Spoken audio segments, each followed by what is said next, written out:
Okay, thank you. Welcome, team, to our, what is it? 8th session, right?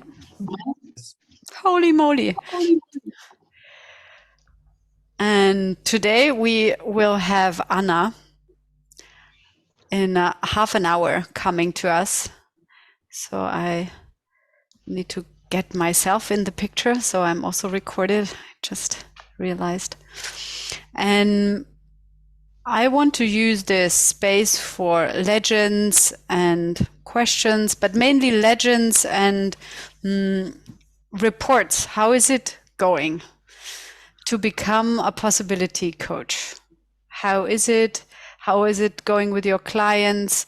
And also collecting questions which might come with your sharing, so that we have this, the driving force already in this space. Yeah. And before that, please take care that you have your center, you have your grounding cord, your bubble of space, and I'm creating a golden cube around us, also grounded with a black grounding cord. And as you are also a space holder, I invite you to do the same.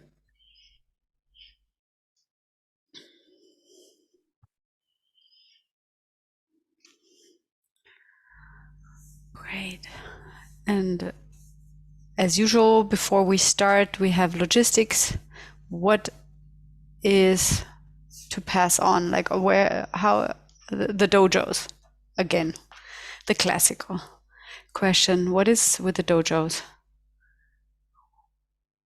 Who was the space holder and who is passing on? I was, thank you. I was a space holder on Saturday, and who will replace me for EHP Dojo this weekend? Thank you, Carol. Super. And you will announce, Carol, whenever it's appropriate for you. I propose 10 a.m. Saturday or Sunday? Sunday. Sunday. Okay. You said 10 a.m.? Yes. Super. I would like to join, but 10 is not working for me. So what time is working for you? 10:30. Okay. So 10:30. Okay, so you agree, Carol? I hear that you have a yes for the proposal. Yes, and I am also writing it. I will write it on a group. Okay. Perfect.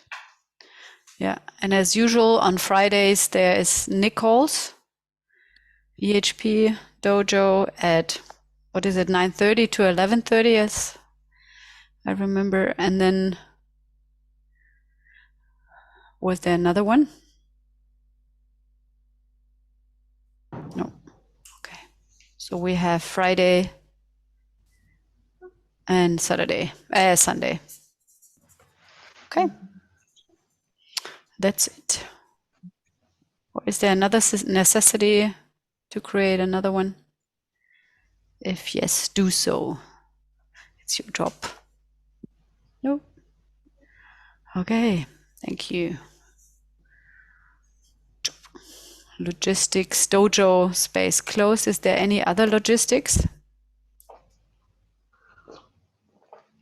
Is next week going to be our last session? No, it is okay.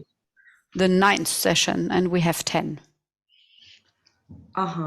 Okay. Yeah, so there will be 2 sessions left, and they are all 2.5 hours. So starting from 6 p.m. Central European time to 8:30. Both of them. Cool. Okay, I'm going to be missing the next one because of a lab in Mexico. Lucky you. Okay. Sad that you will not be in the space and enjoy the ride in the lab. Cool. Thank you. Cool. So Me today I want to leave 50 minutes earlier. 50 or 15? 15:50. 1-5. Okay. Great. Yeah. Super. Thank you for letting us know. And logistics space closed. Yes. What are the reports? What are the highlights, lowlights? What is juicy? What is alive in you becoming a possibility coach? How is the grinder going so far? What means grinder? The grinder is like the where you grind things. You have the herbs and then you grind them, make them small.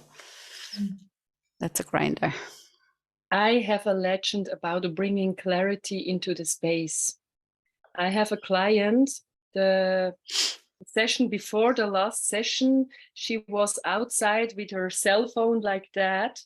And I decided to write her a message the evening before that she makes sure that she has a space where she is comfortable, safe, have a towel and a bucket with her. And she told me in the session that she appreciated that very much because she was already thinking, where she will be, and she thought she will be at a cafe.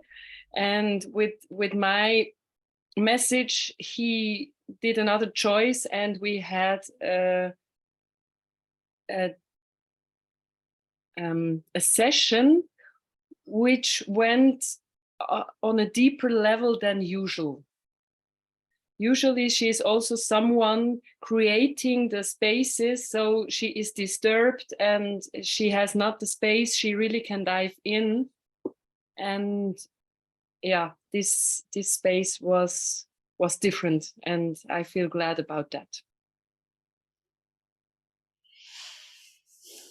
Thank you for bringing clarity. And that's really what I propose also you as a coach. When you don't know the client and you have your get to know call, this is what I do.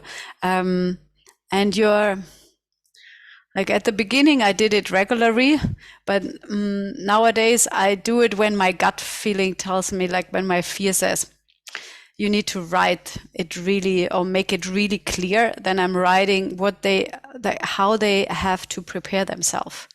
Like this is how you set up the space.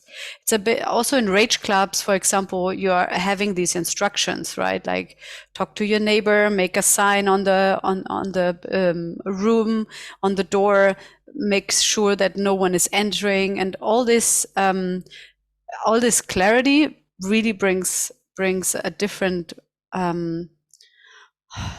can I say, a different kind of commitment can emerge, because you're holding the clarity and say, oh, I'm not available for you sitting in the cafe. That's a waste of time. Like you would not write it like this, it's a waste of time, but it would be a waste of time, right? And thank you for bringing this clarity. Yeah. And there is even a letter. I need to check if I still have it, but where I think it was Ana Norambuena who is joining today. She sends out a kind of a letter of this is how it works, and it would be good to have also such a letter that you're writing it down and not only copy pasting it. Therefore, I propose for you to write such a letter, kind of a receiving and conditions letter to your clients until next week. I'm going to put it in then as a assignment for this week.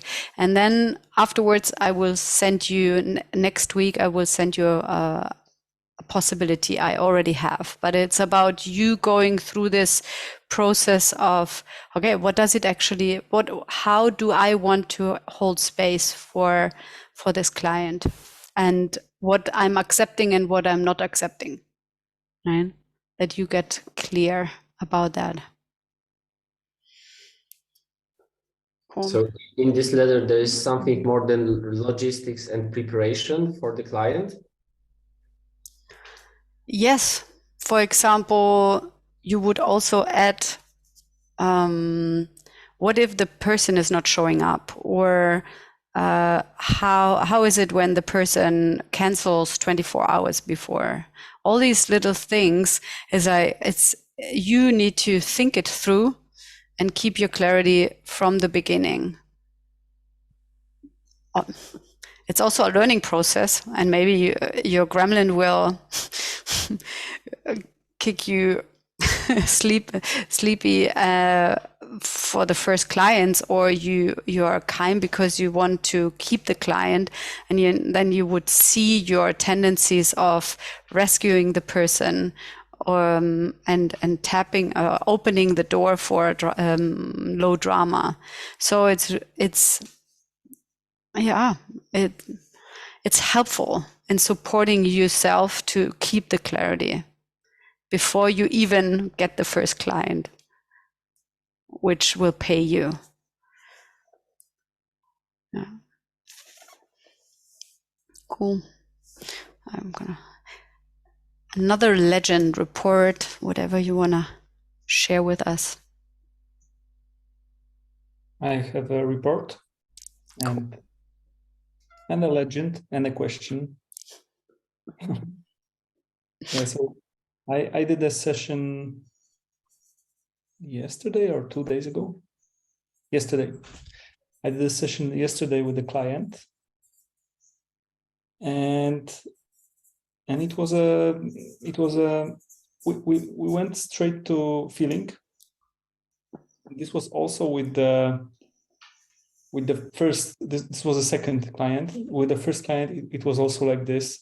So we went straight to feeling, and it was beautiful because this woman told me, like, for, let's say, 5 or 7 minutes, she was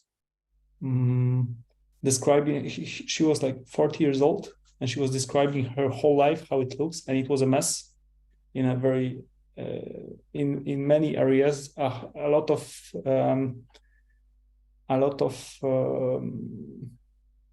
not clarity, I would say. What is the word in English? Or Unclarity? I don't know. What... like confusion, and a lot of choices that she don't know where to go in a lot of areas, in all the areas in her life. So we went straight to feeling, and yeah, what happened yesterday? We went into some, let's say, EHP.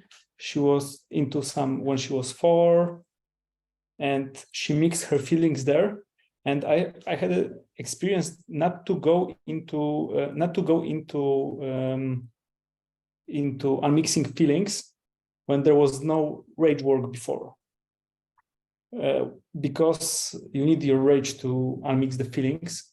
So I said, okay, there is the process that we can do, but I would like to work first with rage. And we did some like a cloth work, went into, like, say, in 3 phases into 30%. And then she felt such a joy and such a, she said, relief and everything, that she didn't want it to, like, we tried to went into this emotion, but I said, let's pause and we will get to it other way, because there's no point of bringing it back artificially now, if you feel just joy. And so this is a legend. It was a beautiful process. And my question is, I feel some fear that when I get with a client with no context, with even that didn't get even a rage clap or any rage work or any feelings work, when I go with the feelings with them, there's a lot of, let's say, it works very quickly, but it is such a out of the blue for them that I have fear that I don't know, that it is a lot on the first session, and I feel fear that that in some way it's a big shock for them, and then they get into a, let's say, back to reality, to modern culture, and okay, there is a liquid state, but What is your fear, Karol? What is your fear? My fear is that they will not want to work more, because it is such a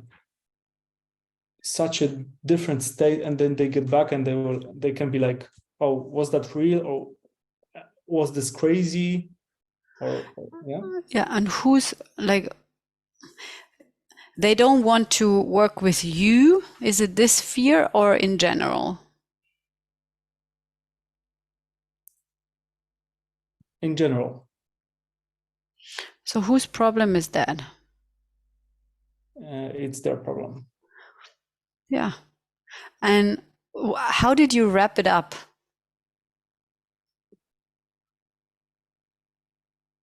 The session, Mm-hmm. I wrap it up with, I said about liquid state, that it is a liquid state and how it can go, that it might sound crazy and weird. It might feel crazy and weird. And I said that we will work on the emotion on the next session. And did they come back? I said to not, because I didn't want to make it a logistics space at the end, and I said that take your time and we will make a session. It's better to have it next week for you to have a time for integration and. Yeah, and there's, even in PM it's about really letting go the client and not making bonds. Especially also Anna is working like having. I'm working with 3-year packages because of having really clients having no idea about possibility management. So it's about building a bit the matrix, so people start even to feel. And it makes no sense for me to open the space for one session. But if I have people coming to me already having experience, I'm accepting also one session. And Anna is only working with one session after the other. So she's not working with packages, because she said, and probably she will also tell you when you would have the question, that it's about not having bonds with your client, but really give them back their full responsibility if they will move to the next step and to the next step and to the next step. And yeah, I would also say it depends which types of clients, if they would only start their journey or if they already are on track on their journey.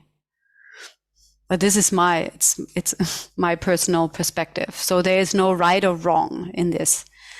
And what is also possible is that you ask, like knock on their door and say, hey, how is it going? If your fear tells you, oh, that was special, or that might be a bit off or something, knock on their door and say, hey, I only want to check in. How are you? That's it. And then it's not about when is the next session, and just how are you? And I'm available.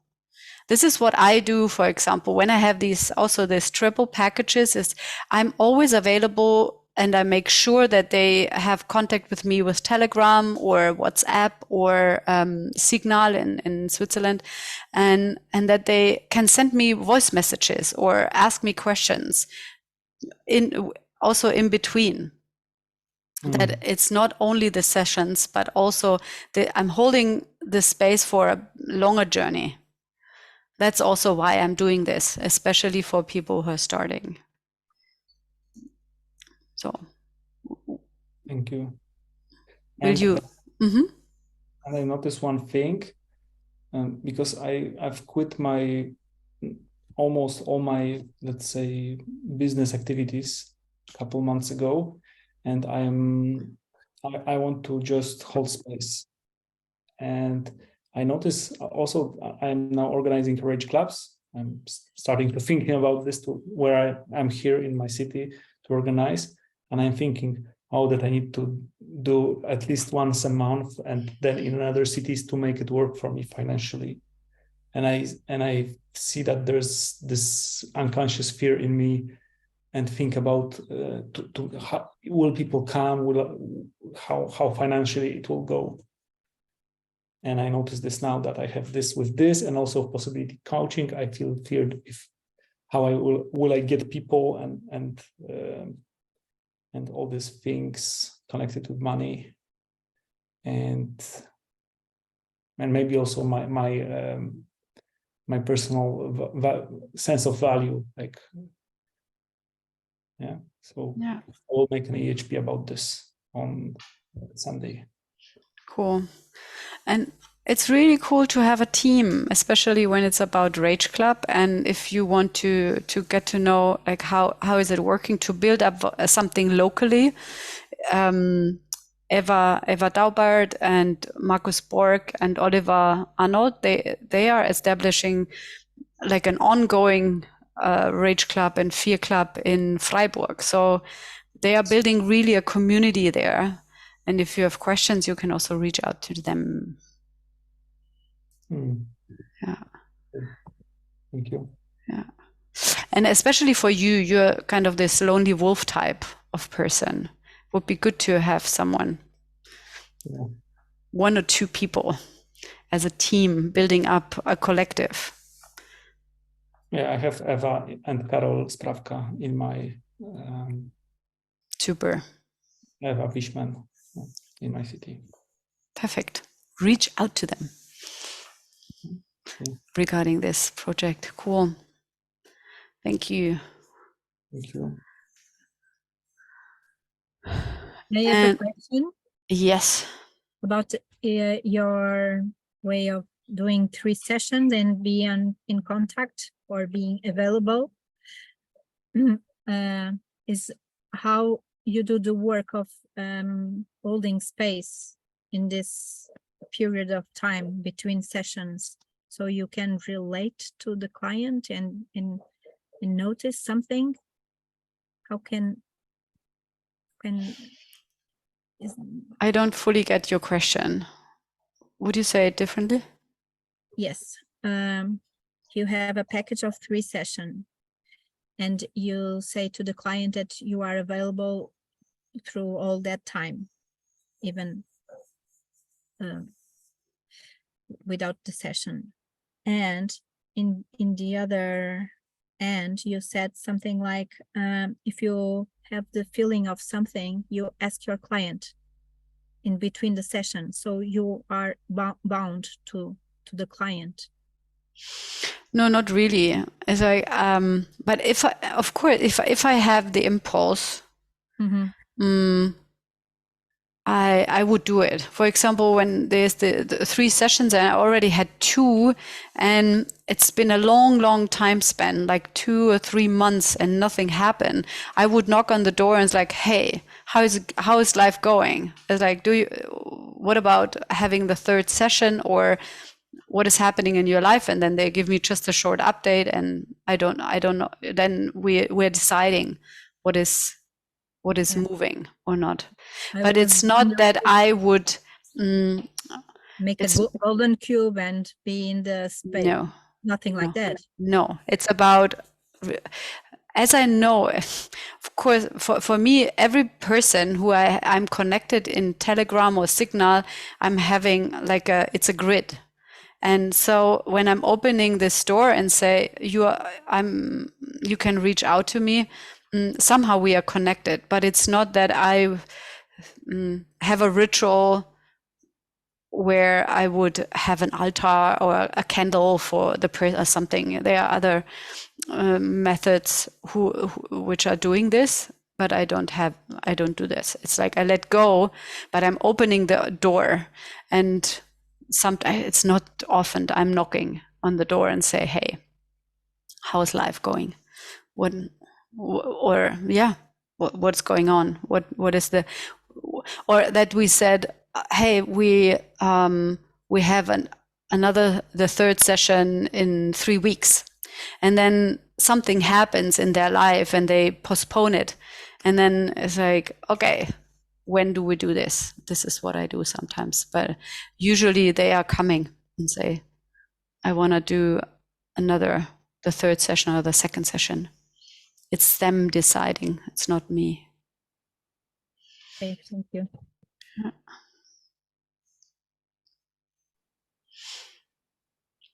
And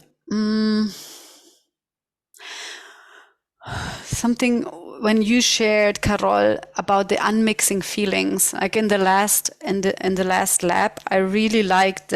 We also did unmixing feelings, and we did not practice actually rage work before. And it is helpful. It's really helpful, and you can go back there anytime.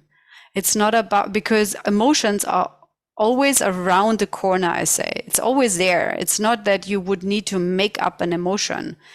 It's only that you as a space holder are holding this space, that you know they are just around, like I say, mainly they are just around the corner. When people say, I cannot access them. It's like, okay, I don't buy this bullshit, because I know that the emotion is there. It's maybe under a little surface, but the emotion is definitely there. And when I'm holding this deeper space and know it's there, and they will access it, it's likely to happen. It's more likely to happen.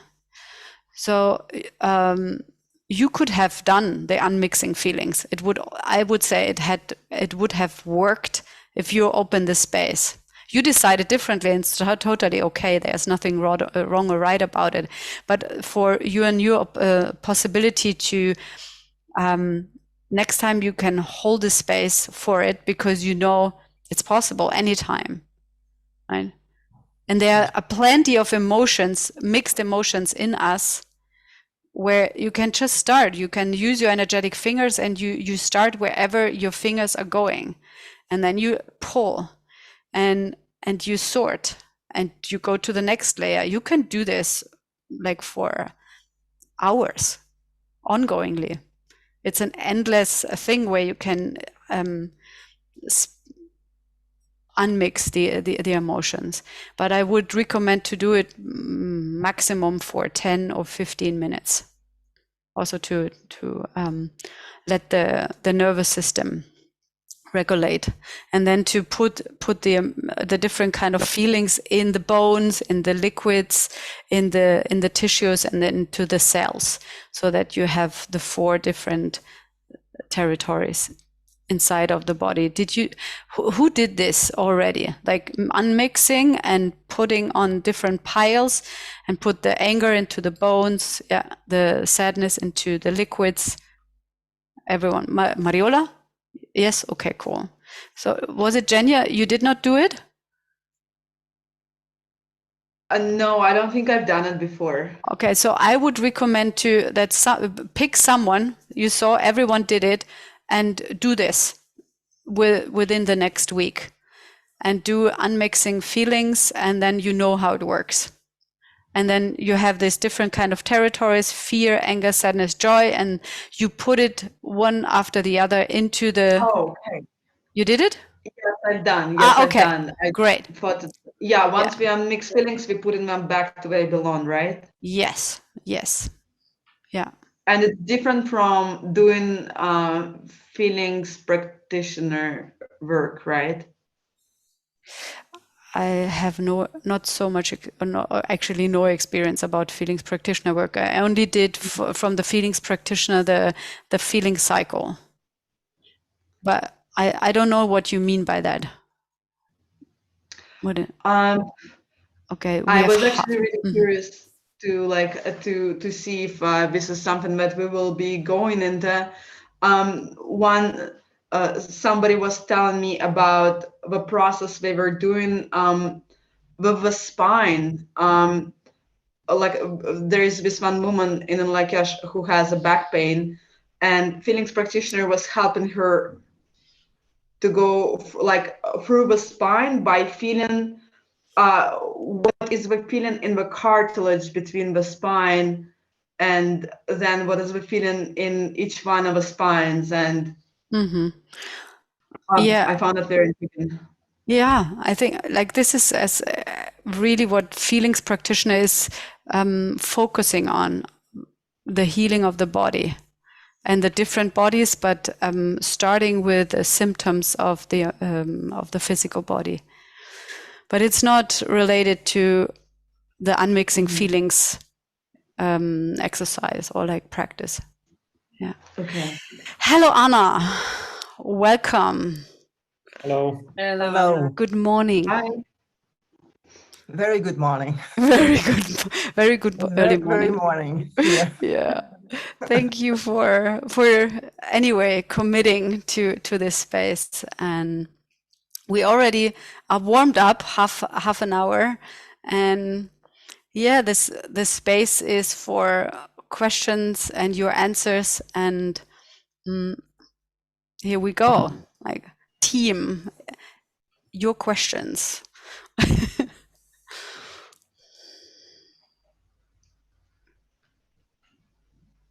I have a question, and I'm not really, how to say, I will unfold it and see how it leads. I realized that I was guiding in some ways people that I realized had this child ego state. And for me, one way I'm dealing with child ego state is connecting to some kind of part. Like it's not like the inner child, but like a bit like it's connecting to the child in an emotion in the past. And I realized I still have this ambivalence between it's how to say, and for me, it works in a way that it connects back to the emotion and to the feelings. And yet I don't know how to shift at the end, and I almost end up with this distinction, like this is your child needs, and you will not have them, how to say, nourished. So this is your child somehow. And I wonder if there are other non-linear ways of dealing with that. And I wonder if my question is clear enough. Well, there are endless nonlinear ways to navigate that. What I hear is like from your question is about the distinction of inner child and child ego state.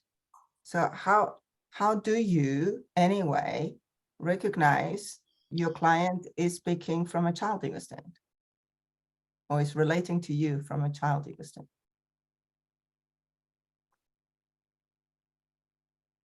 The first thing that comes to me is that where there is a distance between them and their feelings, like saying that it's outside of them, or like in a way energetically it's not it's not there. It's as if it's something else or someone else feeling for them, and that's where I use, or maybe the distinction from like child is coming. All right, so I do recognize when the client is in a child ego state, which is the most common ego state a client will relate to you. Because normally a client will put you in some kind of hierarchy and put himself or herself below because it comes to you, right? So you coach, so you know how it goes. So in the moment when the client gives you this part of the responsibility about, well, you tell me, is automatically in a child ego state. And it is the most common, it will come across you in different degrees. So it is so important for you to not bite this offer, to not accept this offer, because in the moment you do, then you reinforce a child ego state, which is like the opposite of, of possibility management coaching, is to really invoke the adult, is to create an environment also where the adult can flourish, can blossom, can come alive. And so one thing I will, I do when it is not your job, so that the client is there is your client's job. So to know, so what do you want? Where do you want to go? What is it about? Where do we start? Where is the starting point? This is all things for your client to find out. So if you take this from your client, then you will already start a coaching really diminishing the power of your client. And very often, I do reveal straight away these behaviors. Like straight away in the first session. Now, I don't work with the child, with the inner child concept. And it is mostly because the inner child concept has this thing about externalizing your inner child. Yeah, you have a child, there's an inner child in you. And with this, it's creating an identification with the inner child. Yeah, and the concept of the inner child is very based on recognize your child needs and take care of them, fulfill them. Go with your, today's Sunday, so go with your child and have her favorite ice cream flavor. And what does your inner child want? Oh, wants to go there, then go. Yeah, so it gives your inner child, this concept, this part of you, a lot of orientation in the day. So it means when your inner child feels shy, then go and take a place, go and change the space physically, or take your inner child in the arms, and all of this, in my experience, has not have a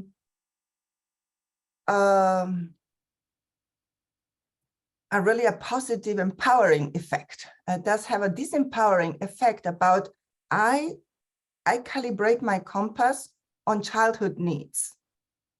Yeah, and this is not empowering. Yeah, because then I don't have my needs as an adult online. Yeah, and the needs of an adult are different than as a child. This is about mostly how, what is my next step to grow? What is my next contribution in this world, for myself including? Yeah. And what is the next impulse? And I don't even call them needs. But this is mostly the distinction that I do. And I refer really, I say, look, it seems like this is something called child decontamination. And this is a process, I explain few words. Yeah, it takes up to 2 years. There are few people, they are offering that. Please consider this possibility for you. So I say a few words about that. Yeah. Now it can happen that in an emotional healing process, the action of holding this young part, yeah, can be helpful, can be healing. I do that sometimes, yeah, but not to create an identity within me about this child. I don't give them afterwards the experiment of go and hug your inner child once a day or so. I don't do that, yeah. Yeah. And because I want the person to relate with herself, with himself, not with one part, with the inner child and with the concept of the young part, and also not calibrating towards this part as the one who is driving the car. Yeah, so what I'm interested is to empower the adult part.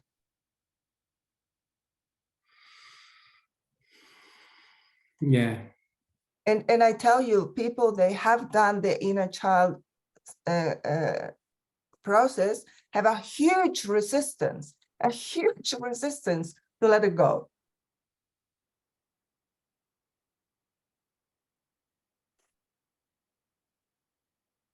Yeah, thank you. I can feel now where I am stuck and where I help people connect to their feelings and emotion. And yeah, feels like the end or the way I want, it's like I want to close the process in a certain manner, like really saying like, this is not inner child, this is child ego state. And yeah, I still feel awkward about that. So but I have more clarity.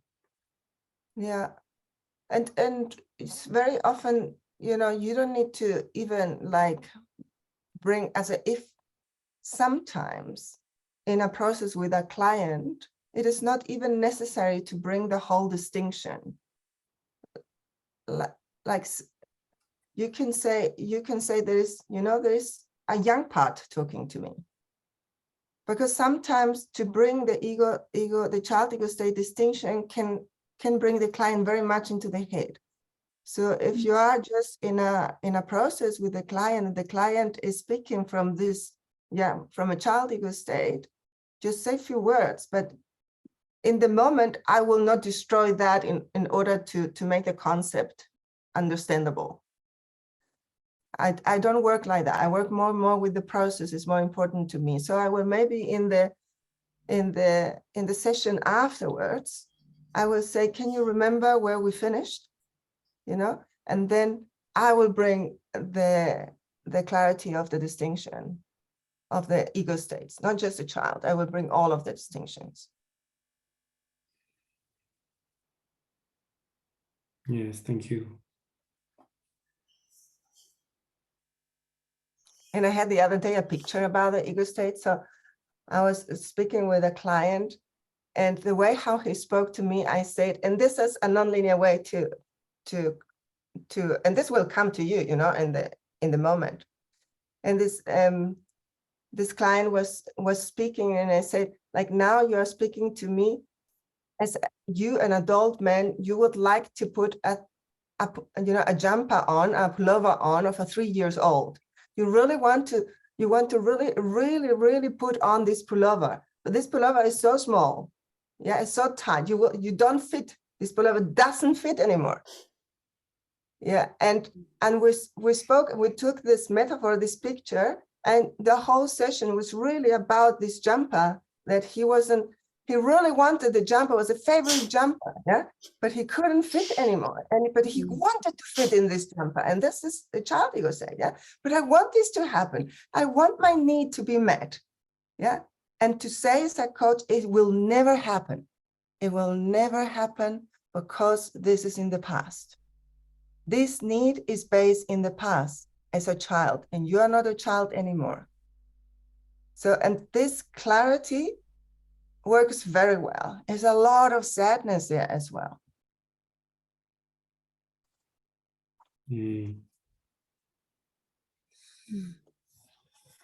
Cool. Helps? Yeah, a lot. Thank you. Oh. I really, think I have more opportunities or more possibilities. And I want to add something. We did in the last lab, we also checked in what are the childhood needs which are not fulfilled.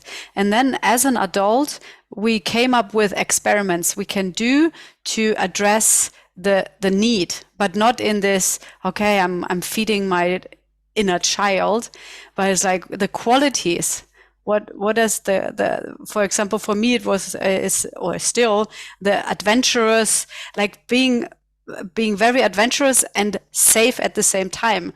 And what is not safer than a roller coaster? Someone is steering and is driving, and I could go onto the roller coaster. So these are these experiments I came up with, but I made the decision to do this experiment as an adult, and somehow it's still it is nourishing something inside of me, like this. I want to experience that, but I'm experiencing, or I did this. Yeah. Which it does not it doesn't mean that other people need to this for you.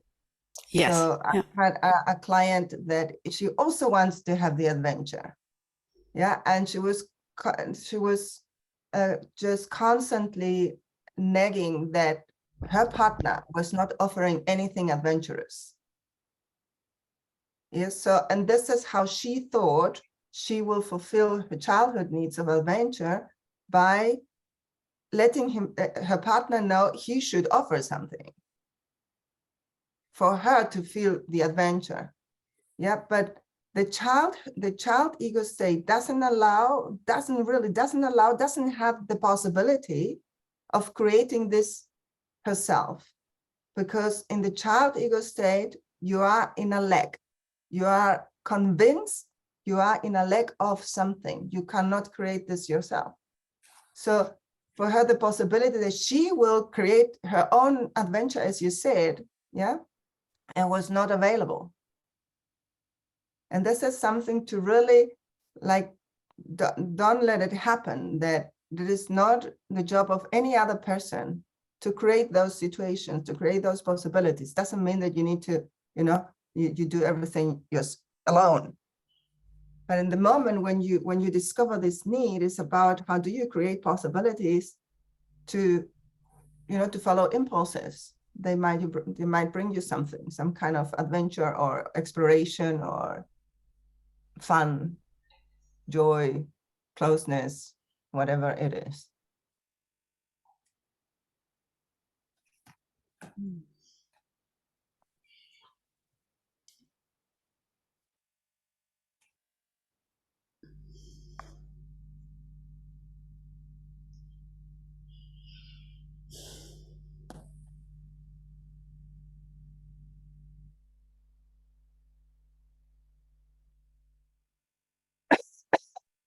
I have a question.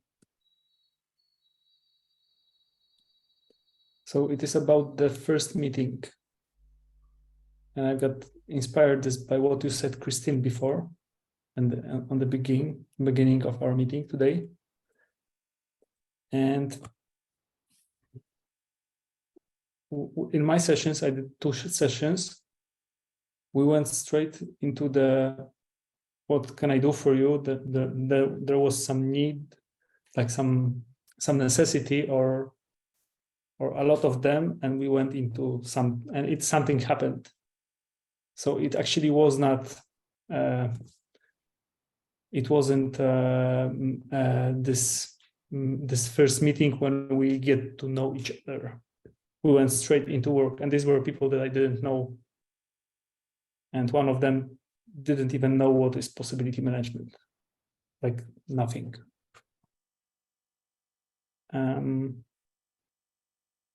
Yeah, and my question is, yeah, it is, yeah, my question is, my real question is it wrong or right? But I noticed that this is a child ego state question. But what is your experience maybe with this? And did you try it maybe both ways, or you always do this get to know each other meeting?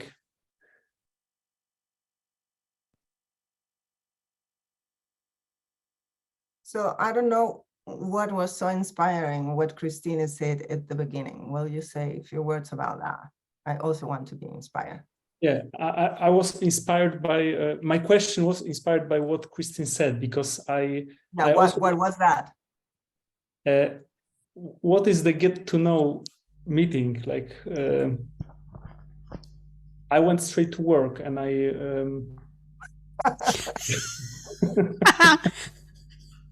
Okay. yeah. So yeah. Well, it depends. I don't have a formula. I don't work with formulas, but you know, the thing about hello, my name is Anna.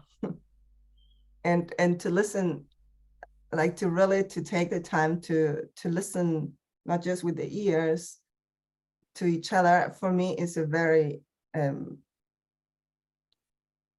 it's a very important part of being together. And also sometimes, so with the time, I'm coaching now for, I don't know, many years, maybe 20 or so. I have noticed that people not just, they are not clear where is the impulse coming from. So why are they here? And the purpose makes a difference for me. So I want to hear, what do you want? And if I start already with the question, what can I do for you? Then I must skip this part where I also want to check, do I want to work with you?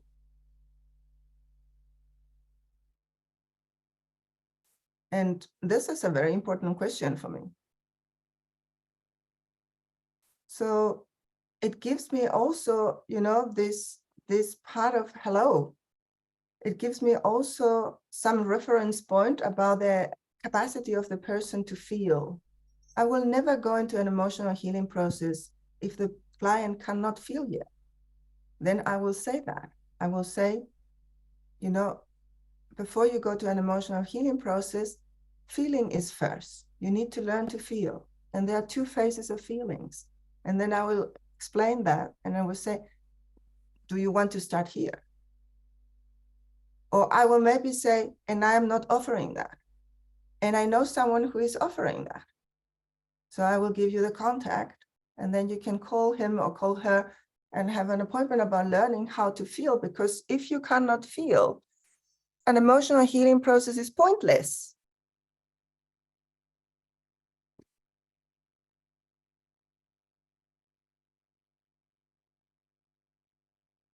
So it's a very important part of being together in this journey for me. So I will not skip it. Now, sometimes I know people, I know they can feel, I know they have a very specific purpose when I ask, you know, and then I can go straight away into an emotional healing process. Yeah, no problem. But for example, I have had also clients, they come to me, they don't know what they want. So I will not take this from them. I will not say, okay, well, let's start with this. I will not say that. I will say, okay, you don't know what you want, so this is the first step. This is the first thing to find out. What do you want? This is how, comparing with other coaches, I'm maybe slowing down there a little bit. You know, I'm taking my time. I want to really let the information flow from both parts so they can also feel me, I can feel them, and really find out these important questions at the beginning. So I'm not rushing. If I don't know the person, I'm not rushing at all.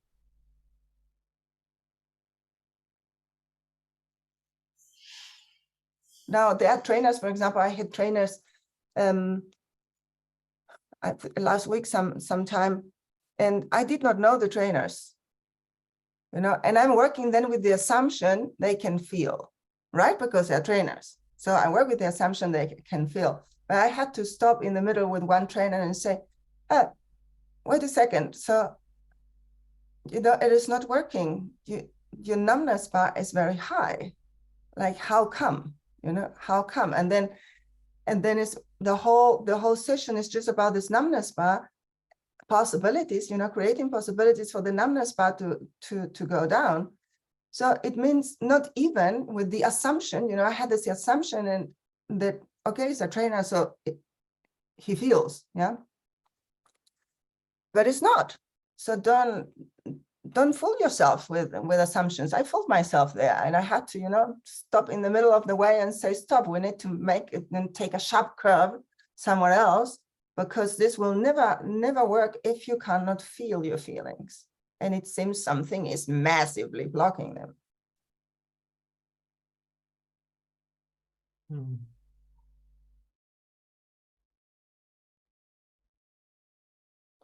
And the other part that for me is important when someone comes to me is that it is such an awesome job. Also, I really appreciate, I love it. I love coaching because it's so intimate. So there is someone who you don't know, you know, and this person just open the heart and the fears and the sadness and the anger and the joy and the fantasy world, that open everything what is alive there. It is such an intimate space to be together that I appreciate that as well. Every single time I appreciate the openness in a first session. It's also a skill in my eyes.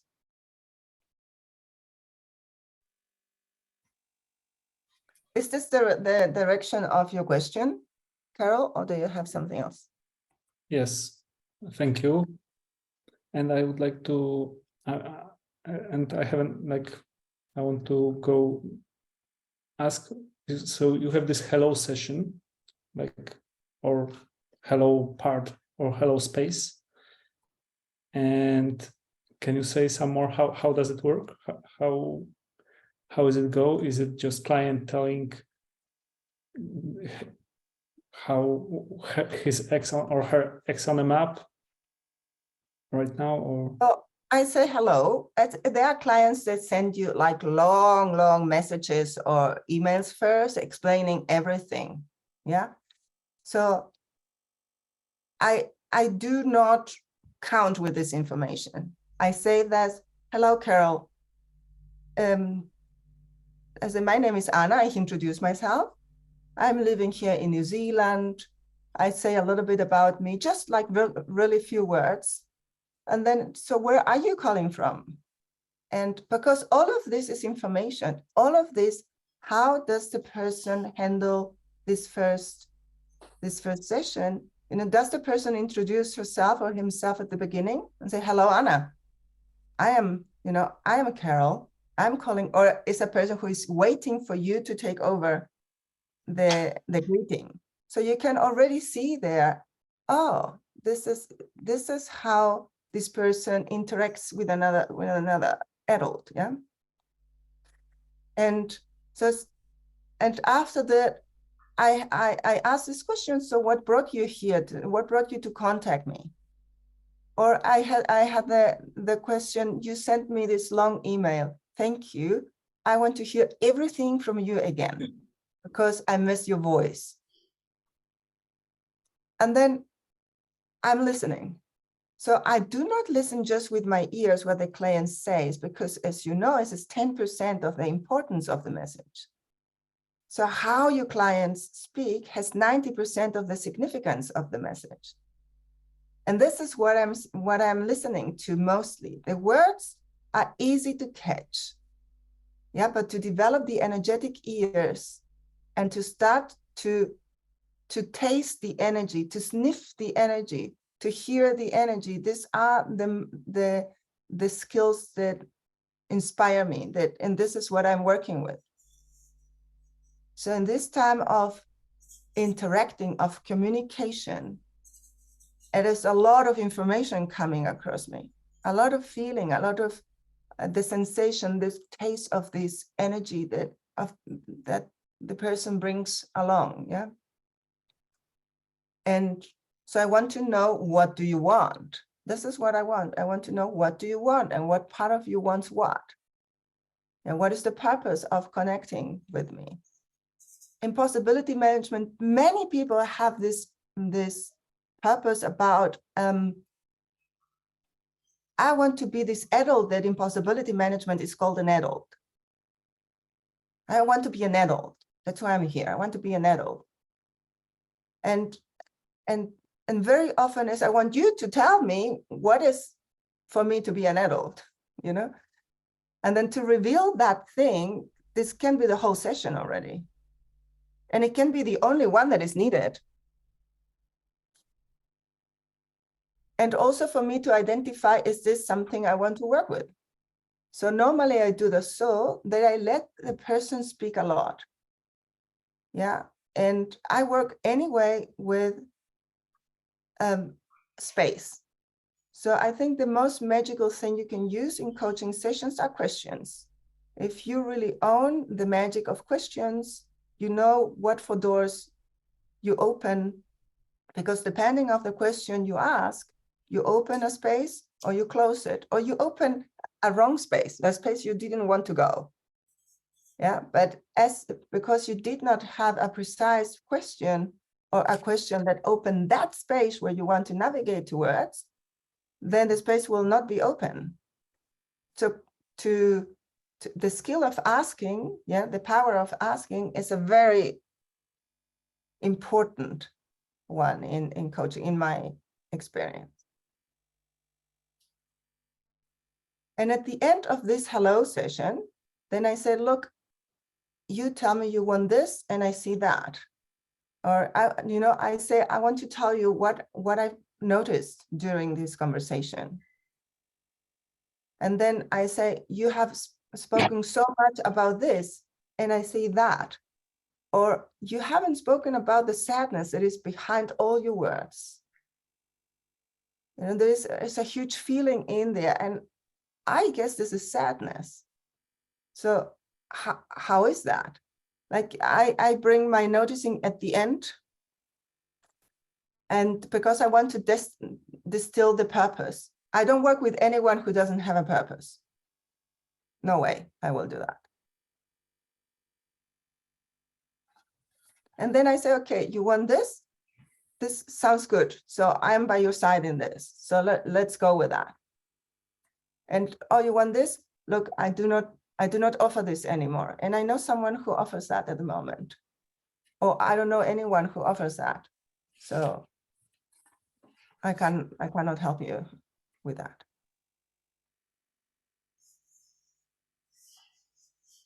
And so, for example, I had a young man wanting to develop his business to increase the profit. And so it's not interesting to me. So look for someone else.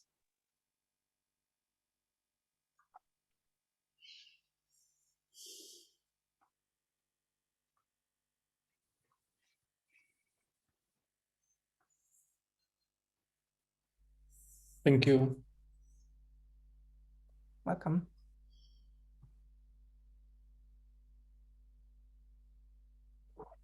I want to ask about possibilities to be in touch and train the flavor of the energetical body with the client. Can you give us possibilities or your experience of training? Yeah, Alexandra, can you please repeat your question?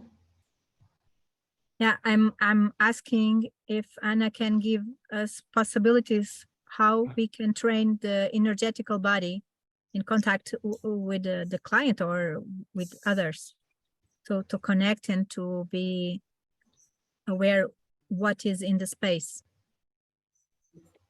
Thank you. So the way I will really recommend you to start, like really from the beginning, to not go into further experiments, and to just start with sensing with your energetic body. And the best thing you can do is actually in person, because in person you have also the physical body. So I don't know if you know, but in the virtual reality, yeah, our physical body, the neurons, they are in your brain. They do not work as they work in person. So a part of you doesn't get activated with the computer. And so I will recommend you to do this in person, because then all your bodies get activated. And this makes the flow to the energetic body best. And one thing that I start to really, that I train my body to, my energetic body to the sensitivity of my energetic body, is go outside in nature. And I started with plants, and I really recommend you to start with plants or with trees. And to experience when your energetic body receives the information of the tree. So you go, here's the tree, yeah, and you go closer to the tree, and you will start to, something start to change in my energetic body, yeah. It does not mean that you need to do this with eyes closed. I will always keep your eyes open in this. Otherwise, you train yourself to go into isolation in order to sense. It's not good, because then you will have your client there. You know, you need your eyes open. But you just go into and make it very, very conscious with trees. This is the first thing I will give you, and I will not give you anything else, because until you have done this, then you can contact me. I give you another one. Thank you. Because it is very tempting to go and practice something else. But this thing about the energetic body to receive information from another person, you have experienced this many times when you are next to another person and the information just goes into you. Yeah, maybe your bubble is not so strong that it comes towards you, and you can feel the same thing with your bubble. So you feel it, but it does not penetrate in your own field. And this is a huge experience. So you have done this with many trees, and then you can start, this tree is different than this tree. How come? So what makes the difference? How can you say that? How, you know, what are you noticing with that you notice the difference? And how would you explain the difference? And this is how and with tree is less complex as with humans. That's why I will not, or with animals in general. And so with tree, it will be easier for you to access and to really practice. If I noticed a difference already, how is this possible? What makes the difference? And so everyone has different channels. They are most developed. So some people have more developed the hearing, some people more the taste energetically. Yeah. Some people more the visual energetically. I'm not saying that you need to put something in your mouth to taste. So when I work with gremlin decontamination, for example, I work mostly with my taste. It's mostly the taste that I feel my reference point. And I have nothing in my mouth. Yeah, but I can taste the energy is different. And other people, they sniff something different. Yeah, it smells rotten. Yeah. So, and then you can smell the dissonance. But the first thing I started with this.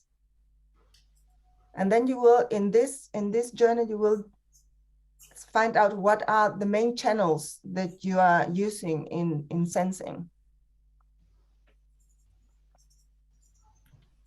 The other people, they feel with the whole body. The whole body has like a twisting or something coming from sensing. Yeah, thank you. Welcome.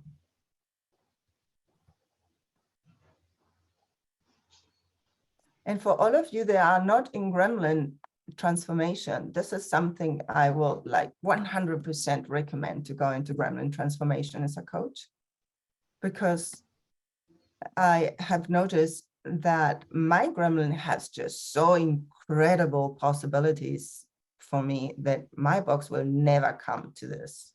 Yeah. And the Gremlin has like through the non-linearity, it's just so fun.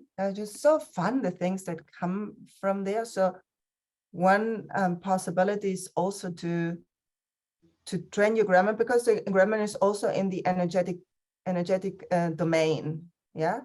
And I notice that very often my Gremlin brings hints before they actually happen.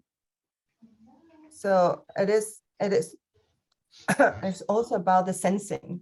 Yeah, so your Gremlin is able to sense things before they are visible, before they are manifested in the physical experience.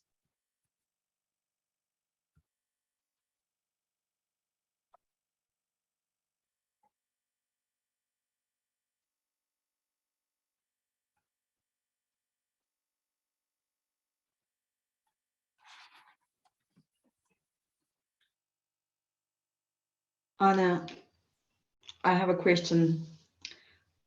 You mentioned earlier that you had an assumption that someone may feel, but then turns out apparently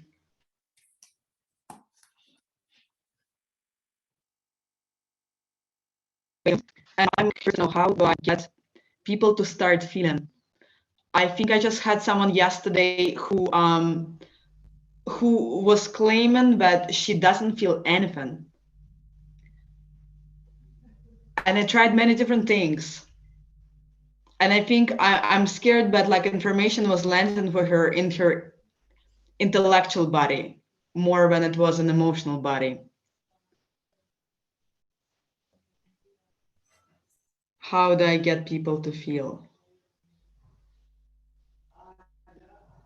Okay, I will repeat because you were broken a few times with your internet connection. So you said you had a client and she could not feel, and mostly the information will land in her intellectual body. So what to do, possibilities for her to feel, to go and lower the numbness bar. Yes. Yeah, to feel again. Well, I am pretty blunt in this, so I will say this straight away. Yeah, I would say, Jenia, you cannot feel yet. And pause. You know, this is this great therapist, Václavic. He said, like, throw everything out, all of the tricks, all of the methods and techniques through the window. The only thing your client needs a pause. Pause. Pause 80% of the session. And 80% would mean to make space for things to come. Make space for things to come, because if you do, if you do, then things will just bubble up. If I am scared as a coach, oh my God, what should I do right now? Well, I will just wait. So waiting is not making space. Waiting is waiting. You know, something needs to happen. Yeah. And making a pause is nothing needs to happen. You are in the nothing with your client. And if you are okay with being in the nothing, then things will bubble up. Really, but it is an uncomfortable thing. This is something you can practice, right? Like to really shut up and be with your client, and then and feel your fear. So, and instead of letting your fear go into your mind, giving you ideas, what is the next step, which very often happens, then you lean into the fear and you're absolutely scared about what the heck is going on right now. And are so close to your client. And so I'm here with you. And then things will come. So the first thing I do is really to say that, to have an honest feedback about, this is not feeling, this is you wanting to feel. And then I will bring distinction. So the person, if the person is more in the mind, which is not always the case, there are a lot of people, they are also in the body. For example, the whole dancing scene. Yeah, I have a few clients from the 5 rhythms and so on. There is impossible they cannot understand with the mind.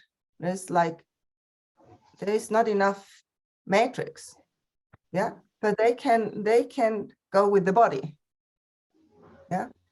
So I will bring some distinctions about feelings for sure. If I bring the distinction with the physical body, or I bring the distinction with clarity in the mind, I don't care. At the beginning, I take a doorway.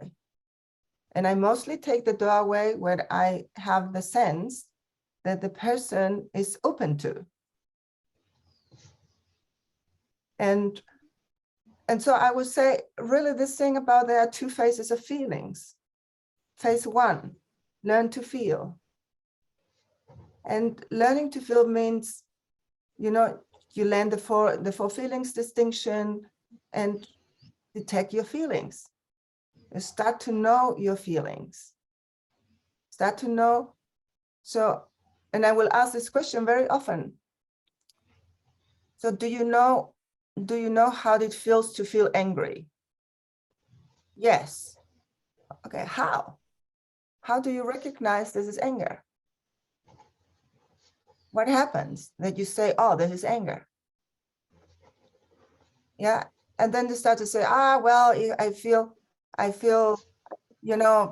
my pulse, yeah, they have mostly all the physical symptoms. Yeah, my pulse is higher and I might fist and so on. And so, okay, tell me about the energy though. Like, so what is the energy that you are feeling in that moment? So, and then I say, okay, so close your eyes, remember. Let your body remember that. How it is to feel angry. Let your body speak. What happens in your body? So I start with the sensations. It's a good doorway to start with the sensations, to go into the feelings. And then I say that these are sensations. So what is the feeling? Yeah, it's anger. Okay. So I make this, it's really going step by step about this is a sensation and this is the feeling. This is the sensation and this is the feeling. Yeah, because when people say, I feel tight here, yeah, they have skipped the feeling and then the sensation. There's no feeling in there. Yeah, in this communication. So, okay, what is the feeling behind that tightness? Yeah. So starting with sensations is very often a door opener for many people. With men, it is like working really millimeter wise, like really small steps. I do that. I don't do this very often at the moment. I say that I recommend someone. But when I do this, so it is a very little, high traumatized people, for example, they think to feel is bad, and that's why they don't want to go into the trauma. Yeah. Then they can go really millimeter by millimeter in this journey of lowering the numbness bar. So to know how to lower the numbness bar, you need to know how your client keep the numbness bar high. This is the whole secret. How do you know how your client keep the numbness bar high? Is by your energetic sensing how your client does it. And so you can offer some doorways and asking. You say there's a way how you keep your numbness bar high. There's a way how you don't want to feel. What is that? What is that? Because it's mostly the old map of feelings that is alive there, that is activated.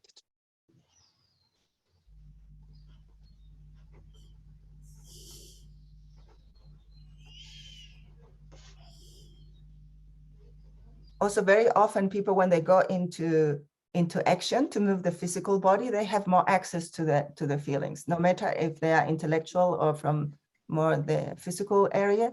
So I let them do something to move their body.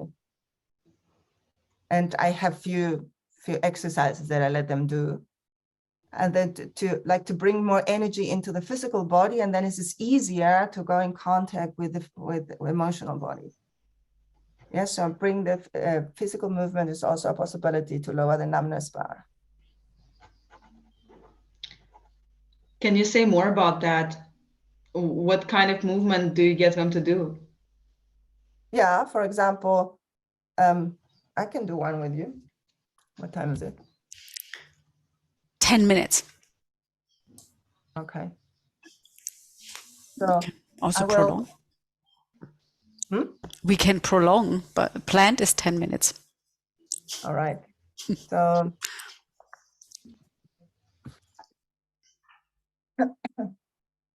so stand up, please.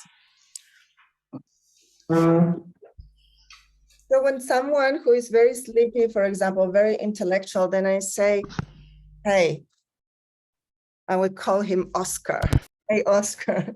So stand up a little bit, like let's do something, because I think, you know, let's just do an experiment together. And most of the people say, okay. So I say, okay. So imagine your feet, you are in a sprinter position and your feet are completely screwed on the floor. You cannot move them. You can definitely not move them. And so you're in a sprinter position, like ready to go, like this, right? Ready to go. And your fingers are closed and straight, completely straight. They are not like that. Yeah, you are not running like that, right? You are running like this. So it's all these positions are conscious anger position. You can see if you say finger straight and the person says, okay, and the fingers are like that. So what would you say? There's no anger. Yeah, if the person doesn't know that though. So what would you say? You say finger straight. This finger straight. Yes. And so they would say, Anna, like, look at your fingers right now. So, are they straight? And so, oh, yeah. Oh, more straight than that. Oh, okay. Yeah. So you really need to just get feedback. Yes, it's really straight, finger closed, all of them. Tight you activate your whole body in this. So and then say, and you look at my eyes all the time. You know, all of this, what I'm just saying right now for a person who is not feeling is bringing already fear. Yeah, because the person doesn't know what the heck is going on, has not done this with anyone before. Yeah, and so it's already activating the fear. So it's lowering the numbness bar. Yeah, and when I say, and look into my eyes, and sometimes I go very, very close to the computer and so look into my eyes all time. Yeah, exactly like that. All right, so it means for me as a coach, I need to activate my anger, right? If I'm not in my anger, this whole thing will just, will not function. So then I go there and I say, okay, so we have 10 speeds. One is the easiest. One is really the slowest. 10 is maximum fast. We will run together right now. And we will change speed. As we change gears in the car, we will change speeds. So when I do this, then S is 1, the slowest. And we will run together. This is faster, right? Halfway speed. And then up. So from 6 on, sounds can start to come. And by 10, it's completely loud. The loudest as you can. If you cannot, because you are in a room, I tell my client always to be in a room where it can be loud, but if it's not, then a certain level, yeah? So, and then I say this, okay, let's go. Let's start with a speedy one. So, and then I can notice already how my client has the fingers and how does it move the body, yeah? How connected it is with the physical body. And I say, okay, great, Oscar, let's go to a 5 already. And then I can see, I can keep say, and your feet don't move. Your feet are screwed on the floor all the time. Yes. And you look into my eyes. Yes, yes, yes. And then go to 3 again. And then I say, and now we will jump. We will jump into the sounds. We'll jump into the sounds on 6 and 6. Yes. And then, yes, yes. Okay, let's go to 8. Oh, yeah, 8. Oh, yeah. Okay, Oscar, let's start and jump all the way to 10, maximum.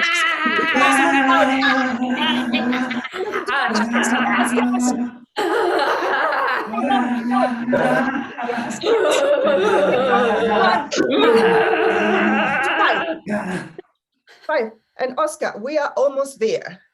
So now we will go to 10, and then I will make this. And then it says 5 seconds to arrive. And when we arrive, we make a big victory sign. All right. 5. And let's come to the goal. 10. Oh! Yes, yes. Go.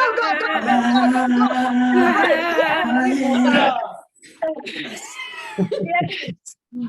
And then close your eyes right now and tell me, what is the feeling is running through your body?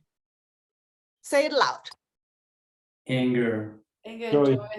Joy, anger, joy. Okay, anger and joy.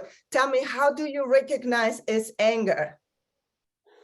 What is happening in you that you say it's anger? What is happening in you that you say it's joy?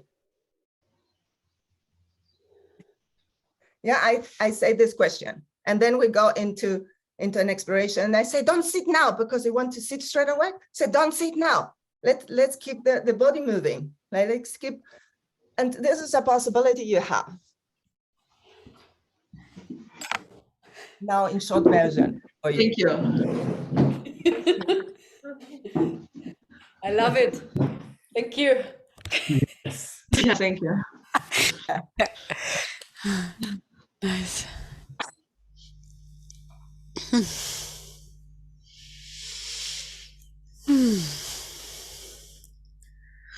So there are 3 minutes left. I would say one more question and then we're wrapping up for today. Will you give us possibilities on working with opening doorways? You said earlier that there's different kinds of doorways, and how did it go for you to learn to open doorways? So mostly, I would say, like spontaneous, I would say 2 things: really practice asking, because questions are doorways. So practice asking, and there are so many different kind of questions. And in my eyes, they really need to be practiced, so you can start to distinguish between the quality of questions and how important are questions in certain ways. You know, there are scale questions, there are suggestive questions, there are over the corner questions, you know, that we call this systemic questions. There are many different really kinds of questions that when you start to really skillful move through questions, you will need maybe just few of them. So in the session, so you don't go into this interview position where you are the one who asks and the client answers. You ask, the client answers. Yeah, not that. But with a question, you can open those spaces there, and then your client just enters very naturally in that space. So this is one thing I will highly recommend you to explore and to distinguish, to really practice one. So when will you use that question? Why is this question so important? This kind of question, and this other kind of question. When is this question important? Yeah, so practicing with questions are. And the other thing is to distinguish in what for space are you at the moment. Is this a healing space? It is a coaching space. It is a transformative space. It is a learning space. So it is really in where do you want to be as a coach? So say when I am with a client, if I don't feel joy about what I am doing, like something is something is going on. Then I'm not in the space I really want to be. Yeah, and as a coach, I want to be in a space that completely inspires me, that turns me on. If I don't feel like totally turns on by where I am with my client right now, then the space is not the right one. So I'm in a chatting space, maybe, you know, I allow a chatting space to happen. So my client is just, you know, telling me, you know, how was breakfast and the weather and all of that. So if I allowed a chatting space to happen, you know, how do I change from this space into that space? So this navigation of spaces is also for you, I think. I cannot say anything in 2 minutes now, but it will be the inquiry. Thank you. Yeah, thank you. Thank you, Anna. And that's a great doorway. I think we also use this next session. I want to unfold these 2 territories. That's cool. Yeah. Thank you for having a yes for the invitation and being there and pouring your abundance into this space. Thank Very you. welcome. Yeah. Have fun. And All right. have a great day. So your day is starting. Ours is mainly, we are in the Northern Hemisphere and we are ending the day. Thank you and see you in another space. See you when I see you. Yes. Thank you so much. Bye. Bye-bye. Goodbye. Bye. Bye. Goodbye.